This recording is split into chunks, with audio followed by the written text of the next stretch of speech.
Who's the #1 YouTuber you watch? Grant Cohn. You gotta watch him. He's got the best information on sports.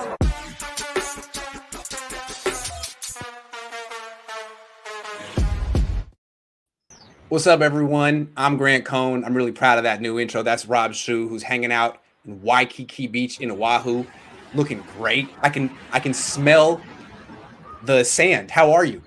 Sand and suntan lotion, because I got to keep this pale white skin from burning off in this heat.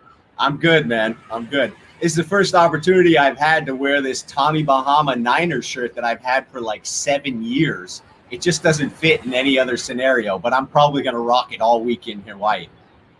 Well, I wanted to say, I went over to my parents' house the other day, and my mom watches a lot of the YouTube stuff, and she's enthusiastic, and she was like, who's that one guy with the earphones? I was like, oh, that's Rob Schuh. She's like, oh, he's fantastic. He's terrific. So my mom's a big fan, and that's how she identifies you. You definitely have the best. You all should subscribe to Rob's YouTube channel, because he does a lot of these videos with scenic backgrounds, which I'd like to do too. It's very serene and peaceful. It's nice. Dude, there's going to be a great mailbag coming out today, because it's relevant to today. Is my wife and I, it's our 10-year anniversary. So now I feel bad. June 18th, 2011. No, you shouldn't. Now I feel bad. We've been married for 10 years, so okay. So she knows what makes me happy. I know what makes her happy. So she's thrilled that I'm on here doing this, and she's out, grabbing some food. Right. It's 8 a.m. in Hawaii, so I'm not breaking up a marriage. I promise. This is just the beginning. They have the whole rest of their day, and I'm not going to take too much time from Rob. I promise. So let's get right into it. Rob, we have a lot to talk about today, starting with this defensive end who is suspended for 6 games without pay because he violated the league's performance-enhancing drugs policy. That's how you have to say it. Anything else and you get in trouble. So this was the guy that the Niners chose to sign over all kind of proven vets because he's young. He was on the team last year, and he had 2.5 sacks in 9 games. What do the Niners do now? Didn't they already have a need for edge rush depth, and isn't it bigger? It absolutely is, in my opinion. I think that before this, we were still struggling with the idea of needing another depth piece. And now that you've lost Willis for the first 6 games of the season, it feels like unless you're truly counting on Arden Key to have some sort of a wake-up moment, you have to add some depth. When I look at the depth chart that we have there, unless you're counting on D Ford to take a huge step up, then you're looking at Alex Barrett. It gets ugly at that point. And so it feels like a necessity to bring in some additional help. And there are veterans out there that feel like they could fit the bill, right? You and I had a conversation before about trying to pick up Justin Houston. And I still am on the Justin Houston train. He is by far the most consistent pass rush specialist remaining in free agency. So I think you have to bring him in. The other guy that's out there where he could want to sign for one of those vet minimum deals is Melvin Ingram, coming off injury, which I know Niners fans wouldn't be thrilled about. But at this point, what other options do we have? And someone looking to prove it, right? We need that 1-year prove it deal. Yeah, as Big Ben Meyerson points out, the Niners are committed to Jordan Willis because they traded for him last year. Right. So it actually opens the door for them to get aggressive and sign someone else. They had a reason not to do it. Now they can get one of these great free agent pass rushers who are available. Not great, but good ones. Thing is, I don't think they can afford to. Even though they have $17 million in cap space, they haven't signed Trey Lance yet, so that's $8 million, I think. I don't know if it's 8. It's a significant portion for him. Maybe, I don't know, 3 or 4. And then they have to give Fred Warner an extension. So I don't know how much cap space they actually have. I think it's under 10 million. Once we get everybody signed, I think we're under 10. It is okay. It is tight. It's real tight. So if it's 9 after all the rookies get signed, then I think the remaining would have to be earmarked for Fred Warner, and I think that's why the Niners haven't gone after someone like Melvin Ingram or Everson Griffin or Justin Houston when they absolutely should and could. So that's what I say. I think as long as Jimmy Garoppolo is on the team, they're going to be pretty much a more likely scenario for them as they re-sign Deion Jordan. Which is not exactly exciting. No, that is not exciting at all. Went to Oregon. As a matter of fact, he did. And I mean, hey, shout out to Oregon. Yeah, I mean, without extending someone and trying to push some of those cap dollars around, it does seem tight. And the people that we can extend to get that money, most 49ers fans want to shy away from. Eric Armstead.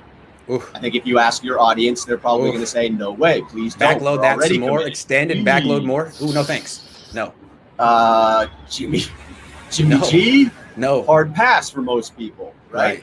Yeah. Jimmy Ward, that one I like. I still do. I presented that as an option when we were talking about the Julio trade. Even if you don't extend the years in the contract, you could prorate. You could take next year's salary or this year's salary, turn it into a signing bonus, and then prorate it over next year. It gets you about $5 million. But that's money that really needs to be there in case of emergency. Right. We are absolutely up against it to where every dollar matters at this point. Yes. And so the question is one of these veterans, a Justin Houston or a Melvin Ingram, are they worth the potential headache of not having those cap dollars later if we need them? Look, I think they should go get Melvin Ingram right now. The problem is they got to get rid of Jimmy Garoppolo. And I'm cool with them doing that too. I mean, I guess you want to let Trey Lance win a quarterback competition first before getting rid of Jimmy. But at a certain point, if Trey Lance wins, you'd like to think that you could just get rid of Jimmy Garoppolo before he gets injured, and then you could get rid of all that money and then bring in someone else. You could trade, you could cut, you could sign anyone else, more just some additions, some depth, because it looks like the same team as last year that went 6-10. I mean, they gained Samson Ebukam, they lost Kendrick Bourne. It's kind of running it back from last year. I think they could definitely use some additions. Why not? And Jimmy's in the way. But I'm just planting seeds here for the viewers. I don't want to make their mind up for them or you. But you know how I feel about Jimmy.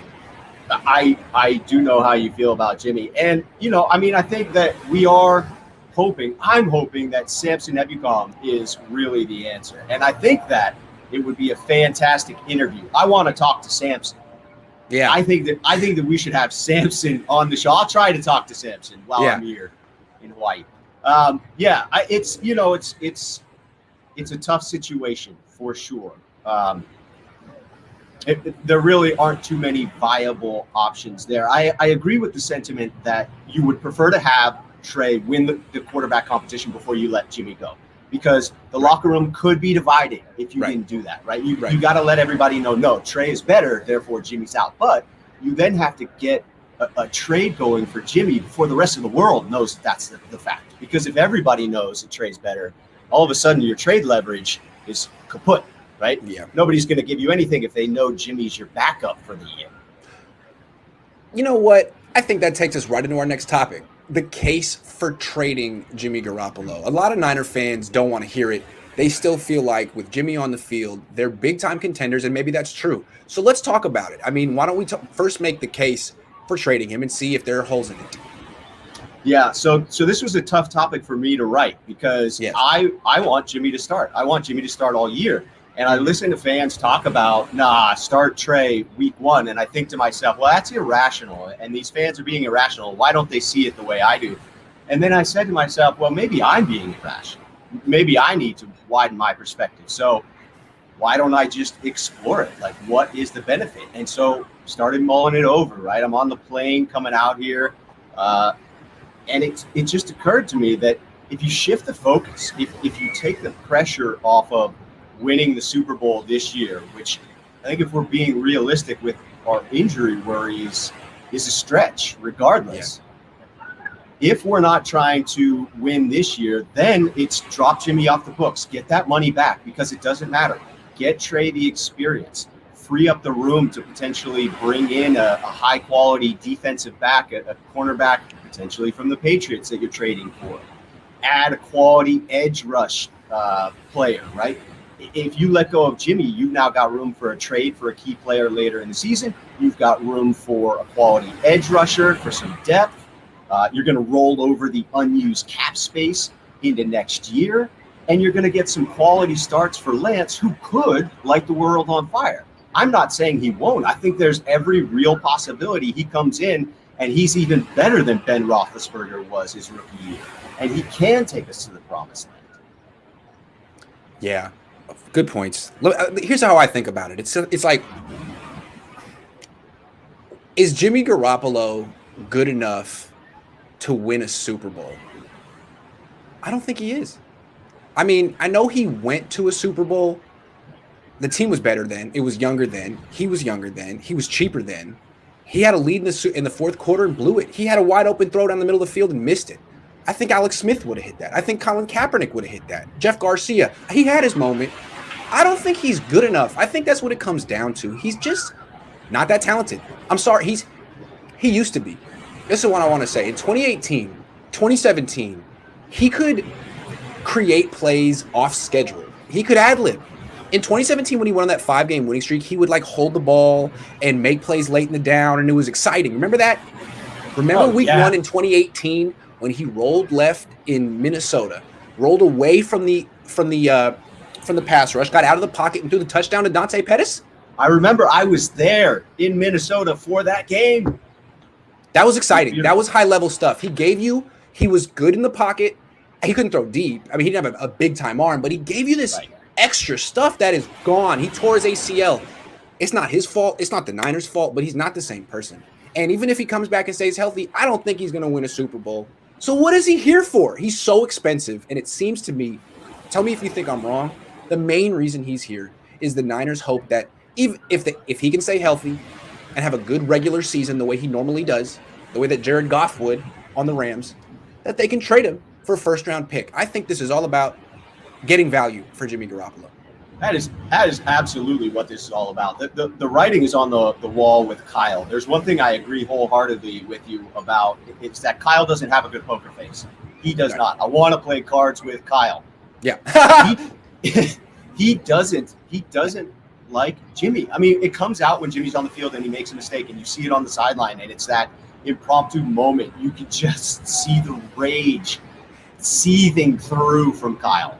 And in his defense, we know exactly what he's frustrated with, and it's valid. Yes. I mean, look, Jimmy is almost 30 years old. He stares down his first read consistently. Yes. And he's a statue. I'm sorry. I'm with Kyle on that. I would agree. I do think that this is about maximizing that trade value. I would disagree in that a slight disagreement here. I can get where you're coming from. That well, I mean, I would vehemently disagree if I did, but unfortunately I don't. So I don't think he's capable of winning a Super Bowl. Okay, fair enough. But I think he's very capable of being a key component on a winning team in a Super Bowl. I just don't think you can count on Jimmy to win the game for you. Correct. So last point I want to make, and then we can look at it the other way. But it seems to me that we know exactly what Jimmy Garoppolo is, good and bad. I'm not trying to say he's trash. He's not. He's serviceable plus good sometimes very good. But we know what he is. We know what his limitations are. We've talked about it 1,000 times.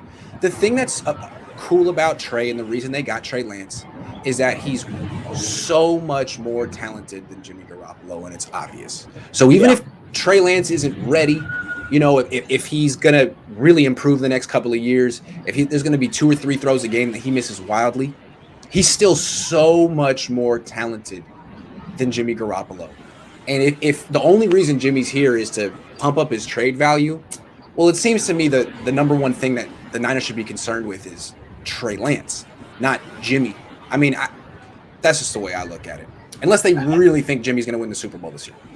That's valid. And so for me, the flip side of that coin is the advantage of starting Jimmy G is that you have a reset button at any point in the season. If Jimmy struggles, you can hit that reset button, throw Trey in, and boom, the excitement level for the fan jumps off.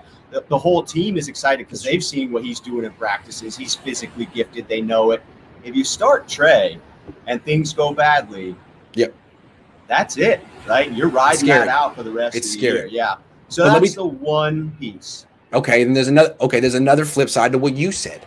All right. Let's say they don't get rid of Jimmy Garoppolo, because my idea is to get rid of Jimmy and spend that money and create a better surrounding team around Trey. Let's say they don't do that and they start Jimmy, all right? And Jimmy gets hurt. Let's say that happens, which isn't exactly far-fetched. That seems that's very unlikely. I mean, he never. Uh-oh. Am I gone or are you gone? Hold on. I lost him. I lost him. He'll come back, I think. Or did he lose me? I wonder. You guys hear me? Am I here? Look at him. Rob froze. Oh, okay. Well, Rob will come back. Yeah, Rob will come back. Hold on. See you, Rob. I'm guessing when someone freezes that hard, it's usually because like their phone died or something, but I don't know. Okay, so the last thing I wanted to say about this is it all sounds great bringing Jimmy Garoppolo back and giving him another chance, and maybe you get a first-round pick for him if he plays well, and maybe he'll take you to the Super Bowl. Yeah, I mean, maybe that could happen, but the more likely scenario is he plays, he gets hurt. Now you can't trade him. Now you can't use $27 million in cap space. Now you can't really build that super team around a cheap young quarterback the way that Arizona has, the way that the Ravens have, the Browns have. You can't do that then. And I think really a big reason the Niners had losing records in 2018 and 2020 is because you can't survive when $27 million goes on IR. What team can survive that? Jimmy's so important because he's so financially burdensome. Man, I don't think Rob's coming back. That is wild. Oh, he's back. He's back. Just kidding. Just kidding. I just said I didn't think you were coming back, and then you came back. So that's good. I had to tether to the iPhone. The whatever hotel Wi-Fi was like, nah. In the middle of a when you said you were working with 4 millibytes per second upload, I was like, ooh, that's borderline. That's borderline. But it's cool. It's cool. It's decent. It's decent. So what I was saying while you were gone, real quick, and I'd like it to your take is you laid out the positives of starting Jimmy Garoppolo and the negatives of starting Trey Lance. What I'm saying is, what if Jimmy gets hurt again, then you can't move the contract. Then all of a sudden you can't really spend the cap space. I think it's a big reason they lost so much in 2020 and 2018 is because his money was on IR, not his game. What do you think of that? As much as I hate to admit this, I think you're absolutely right about that one. You would have $25 million of dead money. I mean, just dead, right? It's serving zero purpose. Dead. And I hate to say it, but the likelihood of a Jimmy injury, I mean, what do you give it? Like a 50-50?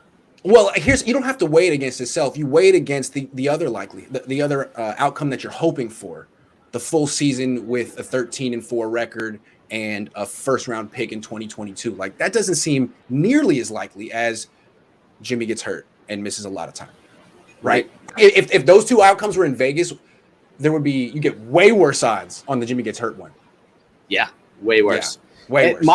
My problem with trying to trade him now is looking for the trade partners. So I think the 49ers have to hope that not to hope for injury. They have to hope that some situation around the league opens up to where somebody in contention needs a starting quarterback. Yep. I think what they need is to find a team that'd be willing to extend Jimmy Garoppolo because no one wants to spend $27 million on Jimmy Garoppolo this year, except for the Niners, apparently. So it has to be a team that would be interested in extending his contract. And I don't know who that is. Maybe Houston, but I don't even know if they're there yet. Maybe Houston. I don't even think New England's there anymore. What do they need him? I hope that doesn't happen to Tyrod Taylor again. I hope he gets a legitimate shot to start this year instead of another situation where it's like, oh, Tyrod. Nah, just kidding, buddy. You're back to the bench. Yeah, sorry, Tyrod. Okay, let's move on. This is an interesting topic. Do you consider Kyle Shanahan's confidence, bravado, authentic? This one came to me as I was listening to the Tim Kawakami podcast, and I just caught a couple of key statements from Kyle that brought this out. So I'll go through those and kind of give why I think that it may be an illusion. You hear him say that he was only willing to make this blockbuster trade to move up to 3 after he saw the Rams and Seahawks do it, and the result wasn't that terrible. He's like, well, they did it, and it wasn't the end of the world. Okay, so he doesn't really want to be a pioneer there. Is he afraid to take an unprecedented chance and look foolish? A guy who really has confidence and is convicted wouldn't be afraid of that. And he said he didn't consider taking Patrick Mahomes because he wasn't a consensus top 5 or top 10 pick. That's Well, a good guess point. He who? did say that. Guess who didn't care that it wasn't a consensus pick was Andy Reid. Right. And look at the reward that he reaped there, right? Right. And right. then I went on to think, okay, well, if those things are true, what about the fact that as the season went on in 2019, he seemed to tighten up and get more and more like, play calling kind of went back, more leaning more on the ground game. I don't trust Jimmy. My I'm going to take quarterback. the ball out of his hands, getting into the playoffs. And twice in a Super Bowl at halftime, he tightened right on up and couldn't hold on to a lead. It was major pucker. Yes. Yeah. I'm sorry. Major pucker. He did twice in similar ways both times. Yeah. So it led me to question, is he potentially not actually as secure and confident as he puts off? And I have to say that the evidence to this point seems to point that way. I see what you're saying. Secure, confident. I feel like he's much more conservative than people realize. You look at his offense and you see big plays. You see him, he seems cutting edge and ahead of his time. You know what I mean? Not conservative in terms of his offense, but in terms of his decision making, his play calling, what he does under pressure, what he does with his roster, seems quite conservative and old school. I mean, he's a run first guy. He builds from the defensive line out. And he doesn't show like he's not big on going for it on fourth down. He doesn't show the big aggressiveness, bravado in those key moments. And you know who's similar like that? Jim Harbaugh.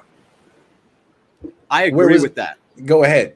Yeah. I was just going to say that came to mind for me was Harbaugh at the end of the Super Bowl and in many big games. But down there at the goal line, and this is seared into my memory because fortunately or unfortunately, my father and I were sitting in the corner end zone in New Orleans looking down on that series of 4 plays that happened, the throws to Crabtree over and over and over again. The same play. But that timeout that would have been a cap draw into the end zone, probably to win the game, might have cost us the game.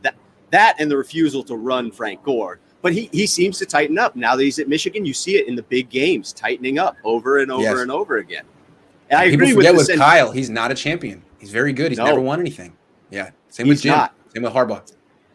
I respect the fact that he is old school. I think you make a fair point there. But to me, it doesn't erase the question mark that I now have. And until I see him take that next step in a game, in a big game, I will have that question. And I'm a big Kyle supporter. I think you're absolutely right. You got to wonder, is he really that aggressive? Is he really that confident? Where was it? And the thing, let's go back to Harbaugh. I think that last sequence with against the Ravens, those 4 throws, coupled with how the next season ended, where they were in Seattle and they were about 15 yards out with, I don't know, a minute left, and they threw another fade to Crabtree, another one, and their season ended again on that play because Richard Sherman tipped it to Malcolm Smith. I was in the press box with Trent Baalke when that happened, and I'm not saying I heard him say anything, but I watched him walk out, and I felt like that's when the real fracture in the organization started, to lose back to back the same way. You have to lose confidence in Harbaugh at that point. You have to. I mean, you don't have to. I suppose you could have seen through it. You could have realized that he still was the more special talent than Baalke. But I get what you're saying there in that it made it so that you had to question it. And it's similar with Shanahan because he did it twice. He blew it twice the same way. Shanahan's blown it twice the same way. There were just some years between. Yes. And the second one, he bears all the responsibility for, right? As a head coach, the buck stops with you. Yeah, that Seahawks game, that was the worst I have ever felt leaving a stadium in the NFC Championship. Listening to those fans chant that dumb, I'm not even going to do it, but you know what it sounds like. It was awful. If Jim Harbaugh had just erased the Crabtree fade, the Crabtree goal line fade from the playbook, they might have 2 Super Bowl rings. And if Kyle Shanahan had just stuck to his run game in the second half of the Super Bowls that he lost, he might have 2 rings too. So I don't know if it's a lack of lack of confidence or lack of something, but it's interesting the parallels between Kyle and Jim. They're very similar in that sense. Yeah, and I get it to the extent that I understand when the pressure builds. I've related this to trying to do a recording of myself. If I'm trying to put down 5 minutes on film and I get through what I want to say for 4 minutes and 30 seconds, that last 30 seconds in my mind, I'm like, well, don't screw this up because you're doing a perfect take. And then I get up in my head. So I get it, but these are head coaches in the NFL. They've got to be able to progress past that, as I have been able to progress past that in speaking on camera, right? Yeah. If my profession were being a head coach, I would need to grow in that area. And so I think if Kyle wants to be more than just a stud offensive coordinator, he needs to take that next step. Some people are just high-level losers, and that's what my dad and I always called Jim Harbaugh at the end. Andy Reid was a high-level loser for a long time, went to 5 straight NFC championship games. He did win it against the Niners. You could argue the Niners kind of blew it, that Andy Reid should have lost that one too, and then he lost his most recent one by a lot. I mean, Andy Reid in a lot of ways is a high-level loser. Is Kyle Shanahan a high-level loser? He's only 41, and that's why I think Niner fans stick by him. They're like, you know what? He has been. You could look at it that way, but you could also look at the way that he's been to 2 Super Bowls before he turned 41, and that's remarkable, and it is. So he's a Rorschach test. He's not a high-level loser yet, but that's the question. Because the high-level losers, what they do is they beat themselves. They get in their own way. They're really, really good. Mike Martz was the same way. It's like the pressure gets to them, and all of a sudden they're erratic. They're not themselves. They beat themselves. Yeah. Yeah, I think the 49ers fans need to realize that there is a possibility that Kyle doesn't come into his own for a few more years. And if we don't keep him around, it could be for that next team. And, you know, there's also a possibility that Kyle never comes into his own. I hate to do this. I like Kyle, but the thing he needs to show is growth and open-mindedness. Because with Robert Saleh, he had it. You could see it. You saw growth every year change. Kyle has a tendency to double down a little bit, like he's doing with the roster. No, we should have won last year. This works. So I'd like to see a little more growth. Grant, I think that you should formulate a question around open-mindedness for the next time you get a chance to ask Kyle, because the dynamic of him having to answer that to you would be pretty spectacular. Yeah, that's a good idea. I'm sure he'd love that. Well, I'll get right on that. Okay. He'd be thrilled. Yes. All right, final topic, and then it's back to your anniversary. Thanks again for doing this for me. I feel bad, but not that bad, because the show must go on. Show must go on, Grant. Should the 49ers conserve their ammo for a trade deadline deal for later? What do you think? How do they got to go about this with the ammo they have left? It feels like last year we spent money needlessly, right? There was a clear point in time where injuries had ravished this team, and we were no longer a legitimate Super Bowl contender, let alone making any sort of push in the playoffs. And yet, as the injuries mounted, instead of replacing them with just serviceable low-end contracts, we added on a few multi-million-dollar deals that didn't quite pan out. Tigianzo was one, right? There were a couple of edge rushers that we tried to bring in where we wasted millions that would have carried over to this year. Yes. He lasted for like a week and a half, right? And I feel for him, right? Because, injuries, he's a human being, so I don't mean any disrespect to him as a person, but as an asset to the 49ers, that was ugly. He definitely got a nice payday off a couple of weeks of work, though. Respect. American dream. He did. So this year, we need to be more cognizant of 2022, 2023 are the years that Trey is going to be coming into his own. Those are the years where we're really pushing for it, right? So save that money. So I think that other than a couple of bargain signings in free agency, an edge rusher, if we have any other injuries, may have to bring somebody in. I think that we wait until closer to the trade deadline. And that way we can see if we're really a contender. We can see if we're in the thick of it. Other teams will have dropped out of contention. So there'll be a new batch of players that could potentially be available.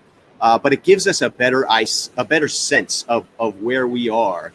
And we can save those cap dollars till the following year if we don't end up needing them this year. Yeah.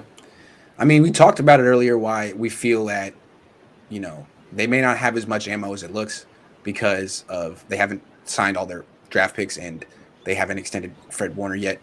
So they may not have much ammo right now to spend, but here's what I'm saying. I don't think this team is a Super Bowl team right now as constructed.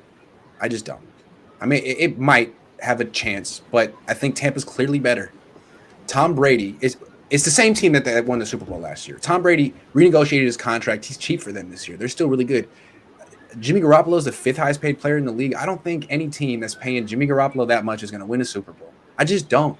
So, yeah, I mean, if they can get rid of him, if Trey Lance can take the job, and they can make some of the moves we talked about earlier, they can get some guys at the trade deadline, they can sign some vets who are still around later in the process, then I do think they could be Super Bowl contenders even with a rookie, because the NFC is wide open. Other than Tampa Bay, that is totally dependent or very much dependent on a 44-year-old quarterback, who else is definitely a contender in the NFC?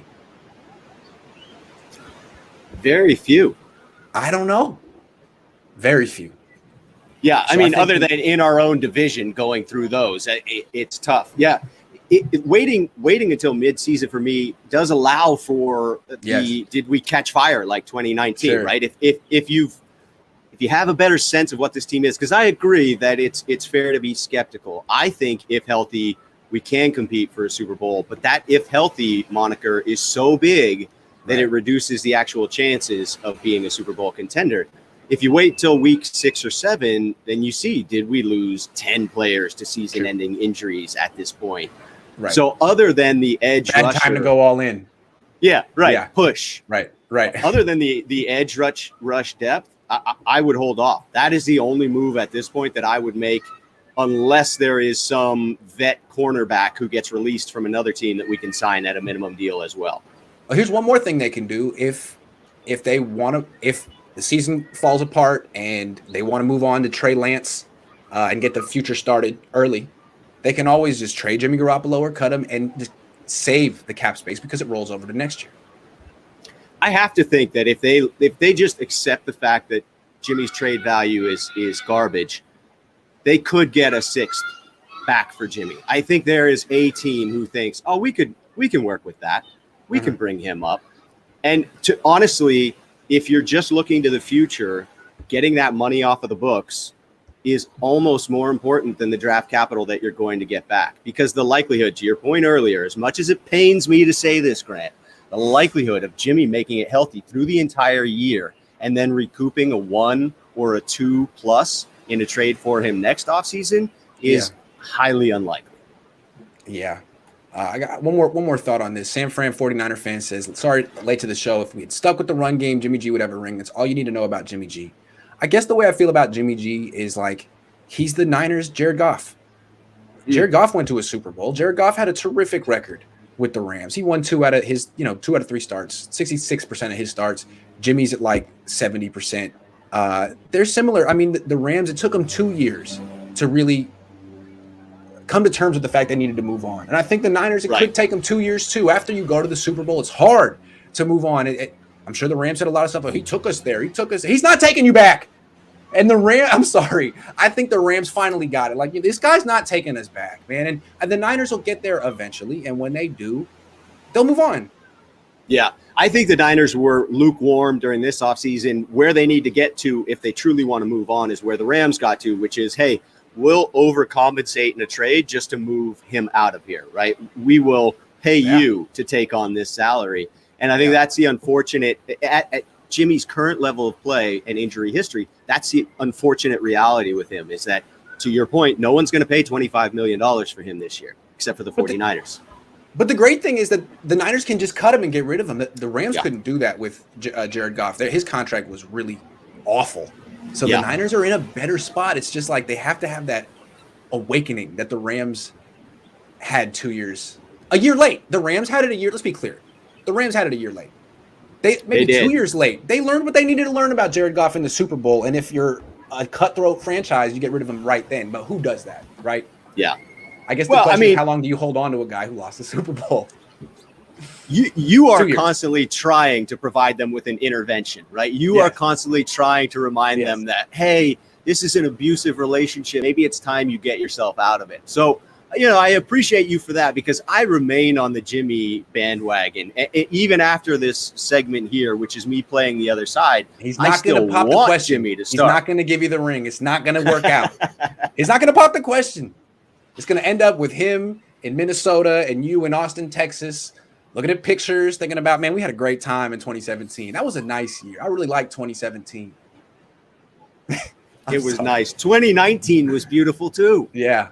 I just go back to, Grant, what I struggle with is I was in New Orleans for that game in 2019, sitting by myself, surrounded by a bunch of New Orleans fans. It was the best game. I mean, that was phenomenal. Anytime New Orleans is on the schedule, I ask my wife, hey, can you go? If not, I'm sorry, I'm going by myself. Absolutely. Because that game is good just call. Phenomenal. It's a veteran move. Yeah, right? The three best road trips in the NFL, if you live in the Bay Area, are Seattle, New Orleans, New York. Thank you. End of story. Yes.